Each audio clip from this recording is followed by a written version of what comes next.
हा व्लॉग खरं तर काल यायला हवा होता. पण हा लॅम्प लावला, ग्रीन टी आणि ऑमलेट खाल्लं आणि मग पुढचं काहीच शूट केलं नाही. अरे, अजून नवीन आहे मी. म्हटलं होतं ना खूप चुका करणार आहे म्हणून. तर हाय, मी चिन्मयी आणि मी सायकोलॉजिस्ट आहे.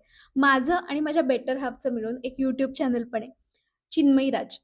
हे मी सांगतेय कारण आज होता आमचा शूट डे, पण सोबतच खूप कामं होती. एक वर्कशॉप पण होतं. मी काही ना काही नवीन शिकतच असते. मला वाटतं माणसाने ना शिकण्यासाठी नेहमी वेळ काढायलाच हवा.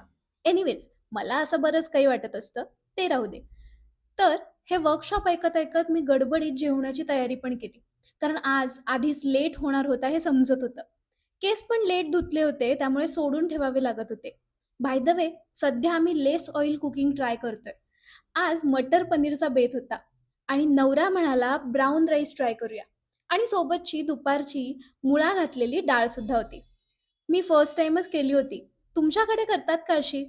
सो फायनली आमचं शूट झालं आणि मग म्हटलं सकाळपासून ब्लॉगसाठी काही शूट नाही केलं, तर नाईट रुटीन तरी दाखवते तुम्हाला. By the way, best makeup remover सुचवा ना मला, कॉम्बिनेशन स्किनसाठी. हा, मी मेकअप रिमूव्ह केला आणि मग प्लमचं टोनर स्प्रे करून त्याला ड्राय होऊ दिलं. मग लावली दोन अमेझिंग प्रोडक्ट्स. ही रिसेंटली मी माझ्या स्किन केअर रुटीनमध्ये ॲड केली आहेत. लिप बाम आणि स्किन प्युरिफाईंग जेल. अतिशय भारी प्रोडक्ट वाटतात मला. प्रोडक्ट डिटेल्स हवी असतील तर कमेंट करा, मी त्यावर व्हिडिओ नक्की बनवेन. स्किनवर छान मेहनत घेऊन मी गेले किचनमध्ये एक मील प्रेप करायला उद्याच्या ब्रेकफास्टसाठी.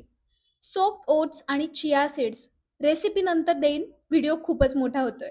आणि मग सगळं गुंडाळून टाटा बाय बाय करायच्या आधी ही बुक रीडिंगची सवय सुरू केली आहे, ॲटलिस्ट 2 पेजेस बिफोर स्लीप. अच्छा, चलो, उद्या भेटू नेक्स्ट व्लॉगमध्ये. खूप प्रेम फ्रॉम मी टू यू.